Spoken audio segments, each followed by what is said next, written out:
Formule ch'ti. Moi, ce sera un American Mexicanos. Une formule Speedy spéciale gingembre.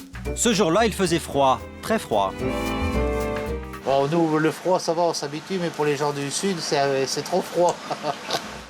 Un drapeau lensois, une banderole de supporters, nous sommes pourtant à Castres, dans le Tarn, bien au sud.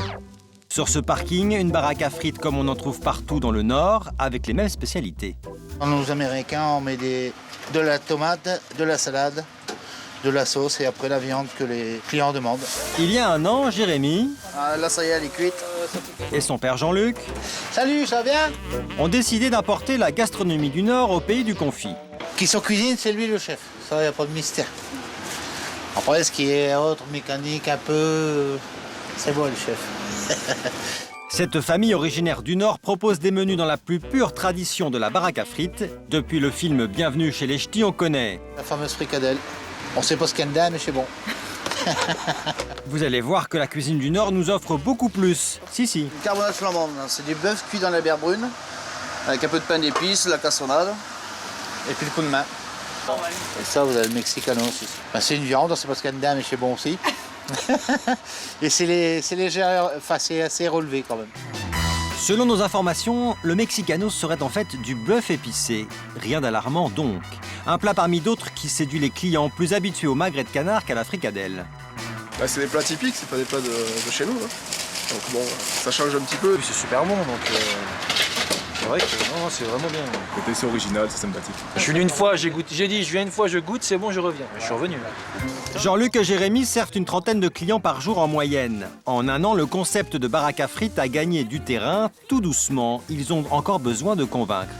Au départ, les gens croyaient que le mot baraque, c'était le bordel ici à l'intérieur. Rien que le mot baraque.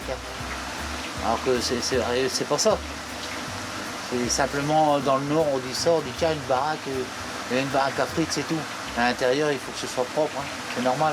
Bon, au début, on a galéré un peu. Enfin, même pas mal, on a galéré. Bon, là, ça a l'air de commencer à prendre tournure. Pour donner envie de découvrir cette cuisine souvent décriée, David, un autre ch'ti, a eu une idée. Ce Valenciennois s'est associé il y a 8 ans avec Jean-Claude, un Catalan. Je suis ch'tien. Et moi, je suis catalan, bien sûr.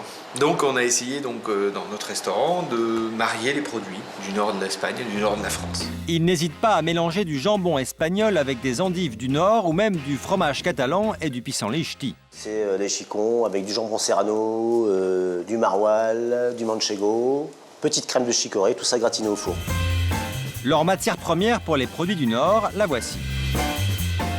Le fameux chicon. C'est-à-dire une endive. Ah, d'accord. Voilà, qu'on appelle chicon, un schnorr. Et puis ils en ont fait un autre, un rouge comme ça, qu'on appelle le chicon carmine. Bien sûr, les pissalis. Alors ça, moi je ramassais ça quand j'étais petit. Et on mangeait ça, par exemple, avec des filets de soré, là. En fin de compte, c'est du hareng fumé. Alors là, vous avez le fameux poche-levêche. Donc ça, le poche-levêche, c'est un plat traditionnel, côté de Dunkerque surtout. Un plat dont la recette est aussi complexe que l'orthographe. Prenez bien votre carnet, vous êtes prêts? Du lapin, du poulet, du veau, du porc, du lard frais. On fait mariner ça dans de la bière, des échalotes. On peut aussi mélanger un peu la bière avec le vin blanc. Et c'est cuit 3-4 heures au four. Et ensuite, on laisse refroidir. C'est extraordinaire avec une salade. Une belle assiette de frites, vous mettez une tranche de poche-levêche avec la gelée qu'ils font sur les frites, c'est extraordinaire. Du Nord, on connaît aussi les fromages. Le fameux vieux Lille, aussi bon qu'odorant, bien sûr. Le maroilles, ça sent un petit peu quand même. Hein. Non, mais le fromage qui sent pas, c'est pas du fromage. Le maroilles, il l'utilise à toutes les sauces. Du pavé au maroilles, de la tarte au maroilles. Pour le reste, la cuisine ch'ti, c'est tout simple. La salade est remplacée par l'endive, la tomate par la betterave, l'emmental par le maroilles et le sucre s'appelle la cassonade. Goûte-moi ça et dis-moi ce que t'en passes. Ce soir, on teste une nouvelle création. Dans une crêpe, endive, pissenlit, mimolette, serrano à la plancha, huile de pistache et vinaigre balsamique. C'est super bon. C'est super bon. On peut peut-être mettre un petit peu plus de balsamique, peut-être. Et puis si ça plaît au client, on regarde. Et puis si ça plaît pas, on l'enlève. Les plats élaborés par nos compères sont maintenant soumis aux clients. Encore doivent-ils déchiffrer la carte. En fait, c'est bien de miser sur les plats que tu arrives à lire. La tarte au maroilles qu'on comprend bien. Ok, bah t'as un plat sur 15. Oui, c'est vrai que les autres, il faut se faire expliquer. J'ai choisi le plat froid, là, je sais pas comment ça se prononce. Pour vous aider, sachez que ce qui se vend, c'est d'abord en entrée. Alors cherchez le fameux tarte au maroilles. Hein. Une fois que c'est chaud, le maroilles, justement, l'odeur est beaucoup moins forte que quand on le mange, on va dire, à température ambiante.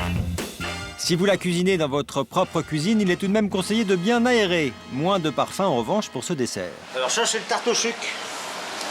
Donc pâte levée, la même que la tarte au maroilles. Et on met un mélange de vergeoise, cassonade et sucre de canne. Tout ça mélange ensemble dessus. Et ensuite on met des petits morceaux de beurre. Tous les dimanches, ma grand-mère faisait tarte au sucre. Qu'ils soient plus sensibles aux saveurs catalanes ou ch'ti, dans ce restaurant, tous les clients se rejoignent au moins sur un point. C'est aussi bon que ça pue, le maroilles. Très copieux, en fait. J'ai pas pu finir, mais très copieux, mais très bien. À Castres, Jean-Luc et Jérémy ont terminé pour ce midi. Ça y est, c'est fini. Maintenant, on part sur la Bastille Saint-Georges. Ils changent d'emplacement pour le soir. La baraque à frites, c'est aussi un commerce itinérant. À chaque service, le même rituel. Là, si tu veux bien me passer l'économe. Les bonnes frites ch'ti ne sont jamais surgelées. Attention, séquence réalisée sans trucage. Je commence à avoir l'habitude d'éplucher les pommes de terre. Hein. Regardez la vitesse. Jérémy, lui, la technique, alors grave. Hein. Moi, le temps que j'en fais, il a le temps d'en faire deux. Hein. Facile. Hein. Comme souvent le reste de la famille, tous immigrés dans le sud, les a rejoints pour donner un coup de main. Au complet. Comme on dit chez nous, 20 bacs.